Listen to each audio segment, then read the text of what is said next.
Shahid, before moving to Pakistan versus England, West Indies versus Zimbabwe, कल इतना brutally तरीके से वेस्ट इंडीज खेली है कि एक टेरर तो बिल्कुल बिल्ड कर दिया है अपने ग्रुप में। सवेरा वेस्ट इंडीज का ना, देखिए किसी भी टीम का जब तक माइंडसेट जो है ना, अब कुछ टीमों का माइंडसेट का पता चल जाता है कि उन्होंने अपने तरीके से ही गेम को लेके चलना है, चाहे जितनी भी विकेटें आ रही हो, एक क्लियर माइंडसेट होता है, ठीक है। और T20 के अंदर डैरेन समी उनके कोच हैं, काफी अरसे से उस टीम को एक जल करके लेके चलने वाला, उनकी आपस में आइलैंड्स वगैरह बहुत ज्यादा पॉलिटिक्स वगैरह है, लेकिन डैरेन समी सबको एक जगह पे लाके और उन्हें इस वर्ल्ड कप की या क्रिकेट की इंपॉर्टेंस का बहुत लेक्चर देता है। मैं खुद भी उसके साथ बहुत साथ में रहा है डैरेन समी के साथ, तो आई नो हिम पर्सनली, उसका कैरेक्टर बड़ा स्ट्रांग है।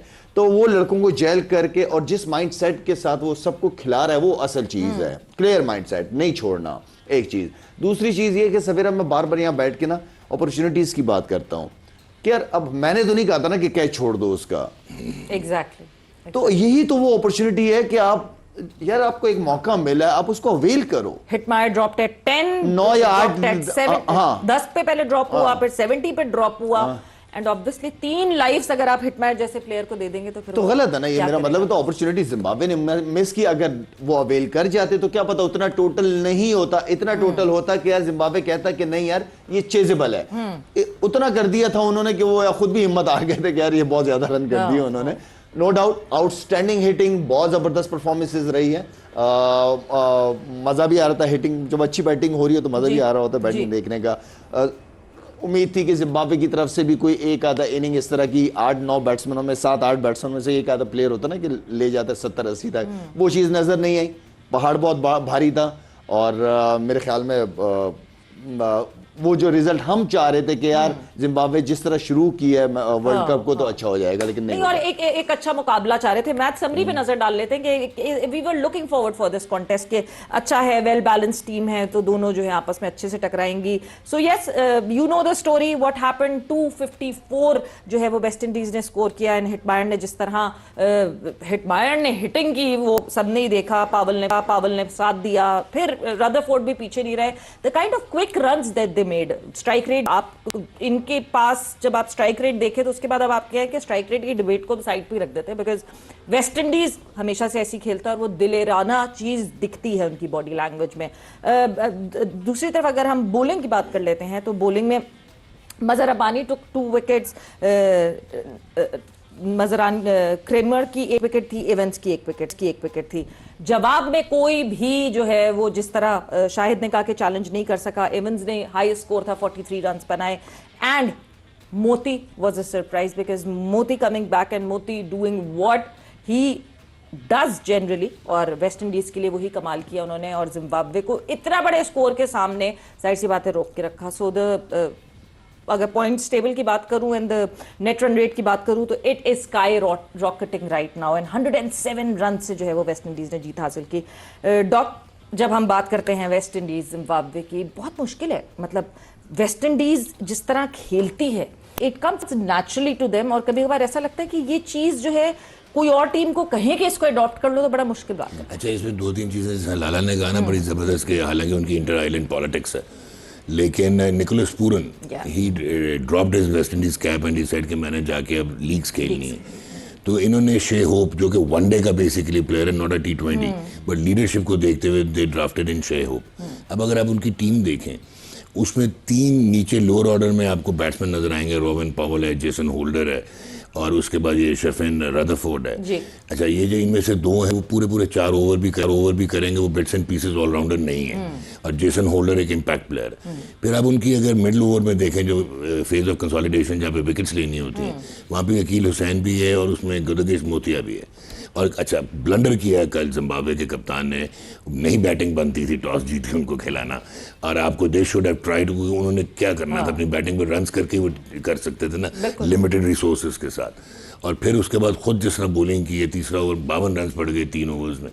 सो at the end of the day clinical flourish है, ये जनरेशनल एंटरटेनर्स तो हैं ही हैं, लेकिन इनका एक खदशा भी होता है कि जिस स्पीड से 256 करते हैं ना, ये सिर्फ 56 पे भी आउट हो जाएंगे। दैट इज देयर प्रॉब्लम, कि ये इनकी वो एक एक्सेंट्रिसिटी है कि ये बिल्कुल खुला खेलते हैं। But I tell you, India must have been threatened, क्योंकि वानखेड़े में मैच है और दूसरा इंडिया को तो अब ये प्रॉब्लम पड़ गया है कि अगर वो दोनों मैचेस जीत भी जाएं, वेस्ट इंडीज का 5.35 का हो गया है नेट रन रेट, और दूसरा अगर साउथ अफ्रीका एक आधा मैच आगे पीछे हुआ तो India is out of the tournament.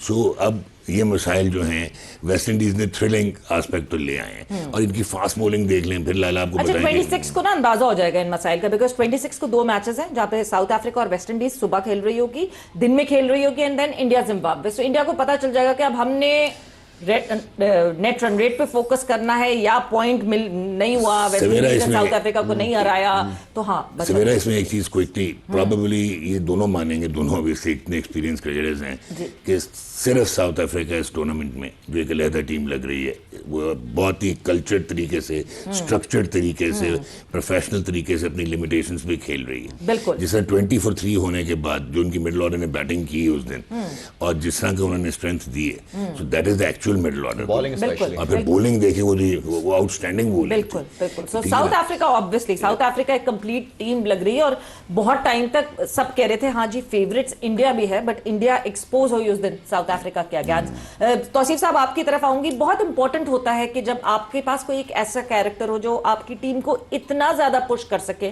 और जिस तरह वेस्ट इंडीज का स्टाइल है इसी तरह का खेलने का, मगर उसको ऑर्गेनाइज करना, उसको संभालना, उसको अरेंज करना, ये सारी चीजें बहुत जरूरी होती हैं। डैरन सैमी जो कि डग में बैठे हुए हैं, 2016 में अपनी टीम को वर्ल्ड चैंपियन बनाने वाले डैरन सैमी, और जिस हालात से वो गुजर कर आए थे और जिस तरह उन्होंने चैंपियन बनाया था, we know he is a fighter, और वो फाइटिंग स्पिरिट जो है वो कल टीम में भी देखिए, जिस तरह वो रिलैक्स बैठे हुए थे, उनको पता था, सबको अपनी अपनी जॉब्स पता है। जी हाँ, बिल्कुल ठीक कहा, और मेरा ख्याल है कि मुश्किलात में काफ़ी आए हुए थे बीच में, और कुछ परफॉर्मेंसेज इतनी अच्छी नहीं आ रही थी थोड़े अरसे पहले तक, लेकिन जाहिर है सेमी जो है वो बड़ा एक्सपीरियंस है, और वो काफ़ी खेलते रहे हैं, एक प्रॉपर, बीच में भी इनके प्रॉब्लम चलते रहे। हमारे टाइम में भी एक प्रॉब्लम होते थे, मगर ये यकजा होकर खेलते थे, यानी कि डेस्मंड हेंड्स और ग्रीनिच, जो मुझे पता है कि थोड़ा आपस में बात नहीं इतना करते थे, मगर जब ग्राउंड में उतरते थे वो, तो बस फिर वो आप समझ लें कि हो सकता है कोई ऐसी चीज़ हो। लेकिन कल मार तो इनको पड़ रही थी, मगर खौफ मुझे आ रहा था, मेरे रोंगटे यूँ खड़े हो रहे थे, मुझे विवियन रिचर्ड याद आया, मुझे और player Richie Richardson, Desmond Haynes और ग्रीनिच ये याद आ रहे थे। हमें भी कूटा है उन्होंने, मारा है हमें भी ऑनेस्टली, और कुछ परफॉर्मेंस हमने की है, लेकिन ज़बरदस्त क्रिकेट खेली है, और नतीजा वही कि आपकी फील्डिंग, वही एक कैच छूटना, तो देख लीजिए क्या किया। लेकिन मैंने देखा कि मुझे ज़िम्बाब्वेन बॉलर भागते हुए नज़र आए, और ऐसा लग रहा था कि बचा रहे हैं अपने आप को, बचाने की कोशिश कर रहे हैं। जाहिर है वो मारे जा रहा था, एक ही आदमी पहले मार रहा था, और जो लगती थी बाहर जाती थी, तो उसने जो मेरा ख्याल है तहस नहस ही कहूँगा कि 1 मिनट में तहस नहस कर दिया, कैच छोड़ा आपने, उसका खमियाजा आपने भुगता है। तो नज़र तो बहुत कुछ आ रहा है यहाँ पे, और जाहिर है कि फिर बाद में पावल ने भी मारा और इतना बड़ा एक स्कोर खड़ा कर दिया, जो कि एक मेरा ख्याल है नामुमकिन ही था, इसलिए कि जैसे अभी शायद ने बोला, मेरा ख्याल डॉक्टर साहब ने कहा कि पहले उनको शायद बैटिंग करनी चाहिए थी, वो बैटिंग करा दी आप, वो हमेशा चेस करके जीतते हैं। एक वही कहते हैं ना कि आप शुरुआत ही में जो है वो एक डिसीजन गलत ले लें। वेस्ट इंडीज को आप जो है अगर पहले बैटिंग के लिए भेज देंगे, तो वो यही या तो 24 बनाएंगे या 25 बनाएंगे। नहीं, क्या सोच के बैटिंग कराई है ना, कोई होता है, कोई ओवरकास्ट कंडीशन होती तो समझ आता। और क्या इतनी स्ट्रॉन्ग बैटिंग लाइन। बस सवेरा आप दुनिया की कोई भी डॉक्टर साहब लीग उठा के देख लो, हर जगह उनके प्लेयर खेल रहे होते हैं, हर लीग के अंदर उनके प्लेयर होते हैं, तो उनका एक्सपीरियंस, उनका मतलब उनका इम्पैक्ट बहुत स्ट्रॉन्ग है। वैसे तशनीका मुस्कीवी का कल क्या बना होगा, 2 दफा कैच छोड़ा, और तो पहले गेंद पे आउट हो गया, बॉल ढूंढ रही होती है एक ही बंदे को, क्योंकि वो बाकी कैचेस पकड़ रहे थे वो, और पहले गेंद पे बोल्ड भी हो गया। तो मतलब call it was the worst day of his, और वो मेरे ख्याल से उनको रिप्ले होता रहेगा, ख्वाब में आता रहेगा। सवेरा मुझे तो उनके हसन अली को वेड आते रहे ख्वाब में। मुझे 2 जो स्पिनर्स हैं उनके बहुत पसंद आए वेस्ट इंडीज के, दोनों बहुत तगड़े, नए बॉल से उसको लगी है, जरा स्विप पे शॉट है, लेकिन बड़ा डेंजरस बॉलर है। और वो दूसरा भी बड़ा खतरा, क्या नाम है, मोती, गुदगेश मोती, हाँ वो भी बड़ा तगड़ा। दोनों बॉलर्स बहुत जबरदस्त बॉलर है, मजा आ रहा था उनकी। और अभी रॉस्टन चेज ने बॉलिंग नहीं की। अब आप देखिए ऑप्शंस कितने सारे हैं, और अगर हम जी कहिए जी। मैं कह रहा था आप ये देखें कि कितना एंजॉय कर रहा था, उसका कैच भी छूटा एडमायर का और उसके बाद वो हंस रहा है। और ये मतलब ऐसे तो आदमी मैंने तो नहीं इतना ऐसा कोई जॉली टाइप के नहीं देखे प्लेयर, यही कर सकते हैं वेस्ट इंडियन। और हंस रहा था, कभी कुछ कर रहा था वो मार मार के और मुक्के दिखा रहा है, कभी कुछ कर रहा है। आई थिंक मेरा ख्याल है कि प्रेशर बिल्कुल नहीं ले रहा था, जिसका नतीजा सबके सामने। बिल्कुल, वो the kind of groove that they have, और वो एंजॉय करते हैं अपनी क्रिकेट को, और वो एंजॉय करते हुए दिखते हैं। वो जीतते हैं तो एंजॉय करते हैं, वो हारते हैं तो वो जब भी एंजॉय करते हैं। वो अपने उसी जोन में रहते हैं जिस जोन में पूरी मेरे ख्याल से वेस्ट इंडीज की जो कॉम है वो इसी तरह रहती है। और जब लाला साथ आउट भी कर देता है उनके, तब भी हंसते रहते हैं। वो आदमी ऐसा करते हैं जिसको वो हंसते रहते हैं। साथ ही आउट कर दिए।